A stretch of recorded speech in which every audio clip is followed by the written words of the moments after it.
¿Qué tal amigos, amigas de Otra Mirada? Bienvenidos a una nueva edición de Mesa Política.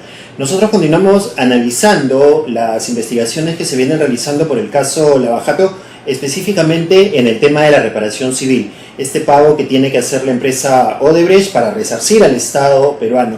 Para hablar sobre este tema estamos ya con el doctor César Azabache, él es abogado y ha sido también procurador del Estado, a quien le damos la más cordial bienvenida. Doctor Azabache, ¿cómo está? Buenas tardes. Muy buenas tardes a las órdenes. Leíamos algunas declaraciones suyas y algunos artículos que usted ha escrito apuntando algunas cosas referidas al tema del acuerdo, de la reparación civil que estaría pagando Odebrecht. Y señala usted que este no es el único acuerdo que se ha logrado, sino que ha habido otros anteriores y que posiblemente no sea el último. Si nos puede dar algunos detalles de este tema. Claro, lo que ocurre es que hemos, creo, confundido las cifras que hay que discutir. Este acuerdo tiene, por cierto, 190 millones de dólares como monto deudado, y a todos creo que nos parecería muy poco serio que la única reparación que Odebrecht pague sean 190 millones. Sin embargo, si uno mira las cosas en perspectiva, esa no es una mirada correcta. En enero del 2017 se firmó un primer acuerdo entre Odebrecht y la Fiscalía que representó un primer pago de 8 millones de dólares. En octubre del 18, el año pasado, un segundo acuerdo de Odebrecht con la Procuraduría y la Fiscalía representó un segundo pago de 20 millones de dólares por el caso Chacas. Este es entonces el tercer acuerdo, no el primero, y si uno suma van 218 millones.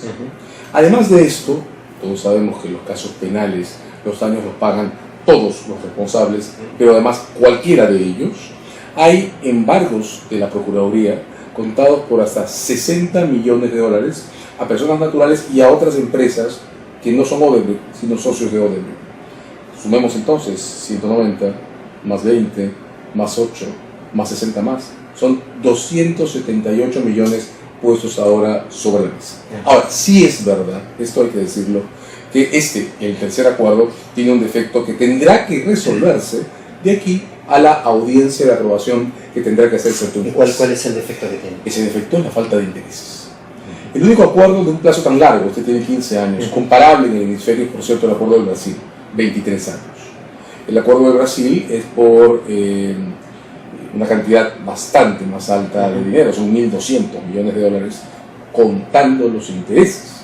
Lo que el acuerdo de Brasil tiene, y el peruano todavía no, pero no tengo dudas que tendrá que incorporarse, es un ajuste que compensa el paso del tiempo en atención a una tasa referencial fijada por el Banco Central del Brasil. ¿Y esta omisión a quién corresponde entonces? ¿Ha sido por un accionar de la Procuraduría o es que se está pensando acoplar después? Bueno, lo que está claro es que la omisión está en el acuerdo. Y lo que está claro es que el juez que va a revisar este acuerdo, para aprobarlo, tendrá que disponer que las partes la resuelvan e introduzcan el acuerdo, el acuerdo de intereses, digo. La tasa referencial del Banco Central de Reserva, la equivalente a la que se usa en el Brasil, es del 2.5%. Si corremos los intereses, entonces, el acuerdo de 190 millones a 15 años, en realidad vale algo así como 235 millones de dólares. De modo que hay que volver a contar los números. Aprobado este acuerdo en 235 millones y sumadas todas las demás cantidades, pues la cantidad o el monto que resulta empieza a pasar ya con comodidad los 300 millones de dólares, y hay además otras cosas que complementar. Ahora, precisamente lo que se discute, y usted lo ha mencionado, es que, por ejemplo, en el tema de Brasil, el monto es bastante alto, es mucho más alto que el que se está hablando acá. Y esto tendría que ver aparentemente por la cantidad de casos que está aceptando Odebrecht y sobre los cuales se está declarando. Pero no es nuevo que estos 4 casos sean los únicos que ha reconocido Odebrecht, ¿no? De hecho, el segundo acuerdo que hemos enumerado es por el caso Chacas, que no está en este acuerdo. De modo que esa idea de que solo los 4 casos van a ser reconocidos es falsa. Hay que decir, por ejemplo, que las declaraciones originales de Odebrecht en Washington, las de diciembre del 16, Odebrecht solo hablaba de 2 proyectos. Hablaba de la CIRSA y del Metro de Lima. Y solo hablaba de sobornos, o solo reconocía sobornos, por 29 millones de dólares. Si uno cuenta las cantidades de sobornos que están en los procesos actualmente en fuente abierta, uno supera los 50 millones de dólares. De modo que los números se mueven, los acuerdos se multiplican. Este no es entonces el primero, es el tercero, y por lo mismo no tiene por qué ser el último. La cantidad además requiere un ajuste, los intereses, y sumado todo, estamos por encima de los 310 millones de dólares. ¿Qué falta? Falta primero un acuerdo que compense el daño que el Estado ha sufrido por la introducción en el sistema político de más o menos 8.1 u 8.4 millones de dólares en fondos entregados en efectivo con ocasión a campañas políticas. Falta además un acuerdo que habrá que discutir que compense el daño que ha sufrido el Estado por los aparentes sobornos pagados en procedimientos arbitrales. Claro, los montos laudados o pagados por el Estado con ocasión a los laudos probablemente ya estén calculados dentro del perjuicio general, que de acuerdo a la Contraloría alcanza los 1.200 millones de soles. Y ahí tendrían que entrar a tallar en el pago solo Odebrecht o también los abogados que formaron parte. También los abogados, sin duda alguna. Como en los embargos por 60 millones, no está Odebrecht, que están los funcionarios públicos a los que se les ha encontrado dinero o propiedades, y la Procuraduría debe tener la relación exacta las demás empresas que se han consorciado o asociado o involucrado en este tipo de asuntos. De modo que hay todavía bastantes cosas por hacer. Lo inmediato, ajustar la tasa de intereses que no se ha considerado en este acuerdo para su aprobación judicial, lanzar la idea, seguramente la Procuraduría está trabajando en esto, de un acuerdo para compensar los sobornos pagados en procedimientos arbitrales, lanzar un acuerdo adicional, que vendría a ser ya el quinto, para compensar los fondos que se han introducido en el sistema político e ir escalonando. La Contraloría ha fijado como meta 1.200 millones de soles, eso son aproximadamente 375 millones de dólares. Andamos ahora por los 310 o un poco más arriba. Habrá que ver ya con precisión cuánto pueden reportar esos acuerdos adicionales para poder llegar a esa meta final de reparación satisfactoria, o por lo menos aproximarnos bastante más hacia ella. Y el papel de las empresas peruanas que formaron parte de los consorcios, estas están siendo investigadas también, pero no las vemos que estén dentro de todo este proceso del pago de reparación civil, o estamos teniendo una mala posición. No tenemos por qué verlo, pero yo tengo la impresión que ahora que empieza a estabilizarse este acuerdo como vía de solución de las consecuencias económicas de estos casos, pues entonces hay que considerar que se está creando un protocolo que probablemente funcione como un imán atractivo para otros casos también. Yo imagino entonces, en efecto, a las consorciadas comenzando a promover sus propios acuerdos de reparación con el Estado.